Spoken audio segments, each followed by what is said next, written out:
Voici comment je me suis fait aujourd'hui de l'argent sur Nasdaq et tu peux faire la même chose. Je t'explique un peu ma stratégie. Très simple, j'attends mon orbe, donc l'opening price range, breakout, donc l'OPR breakout. Et qu'est-ce que je fais?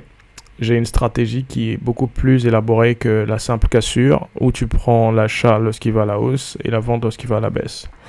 Je vais sur le H4 et je marque mes key levels. Mes key levels sont les open close, de points de résistance ou de support qui sont des niveaux psychologiques. Je marque en rouge les big numbers, c'est-à-dire les 000, les 500, les 750, les 250, autour du prix actuel. Si je vais sur le daily par exemple, tu vas remarquer que la bougie précédente était déjà bearish.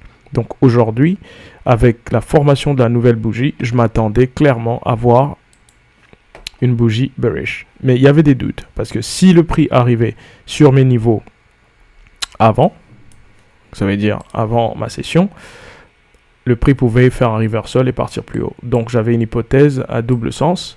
Du coup, je suis parti checker en 1 heure, là sur le côté, les bougies H1 qui me montrent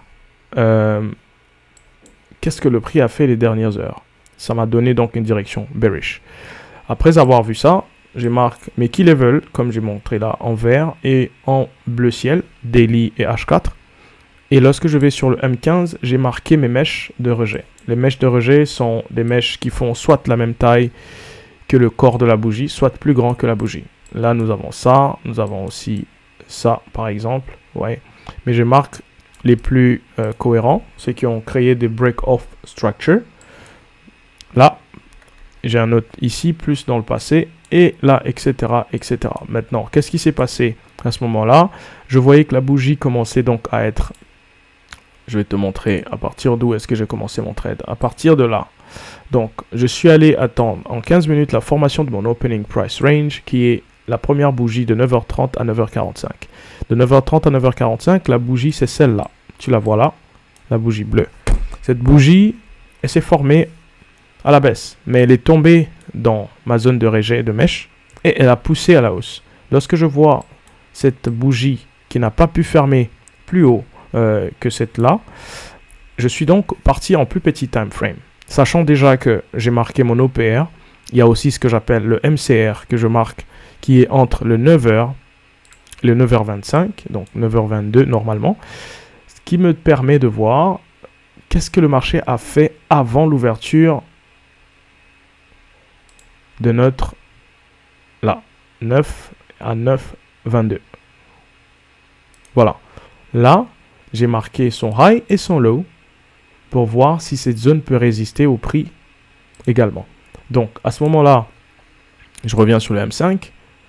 Sur le M5, ce qui importe pour moi, c'est de voir quel est le niveau qui va tenir. Est-ce que le bas de mon OPR ou le haut de mon OPR va envoyer le prix dans une direction donnée?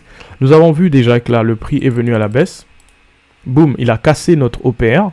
Et à partir de là, il est reparti. Il n'est jamais reparti plus haut pour aller prendre le point plus haut de notre OPR qui est là. Donc, le prix casse à la baisse, induit tous les vendeurs à vendre maintenant. Il essaie de repartir à la hausse. Tout ce qui attendait des reversals en lower time frame ont vu ceci comme un rejet et voulaient partir plus haut. Donc, qu'est-ce que moi je fais à ce moment-là? J'attends. Et je regarde, je vois ce rejet. À partir de ce niveau-là, je considère maintenant que le marché va aller conquérir les zones à la baisse et que tout ceci était juste un reversal parce que nous sommes baissiers de toute façon et nous avons rejeté depuis ce point rouge qui est un big number. Donc ce big number a tenu, il a tourné le prix à la baisse ici et à partir de là, je suis resté bearish jusqu'à ce qu'on touche le prochain key level qui est le H4 et le big number qui est le 24 750. Le prix a fait cela, mais j'ai une autre confluence qui m'aide à confirmer ce que je vois. C'est mon cumulative volume delta et mon volume profile. Je ne montrerai pas dans cette vidéo, ça sera trop long. Si vous voulez voir tout en détail, allez dans mon YouTube et vous comprendrez comment j'ai fait ce trade qui m'a donné 2 R et je me suis fait de l'argent sur Nasdaq. Voilà comment je me suis fait de l'argent sur Nasdaq et voilà comment tu peux le faire également.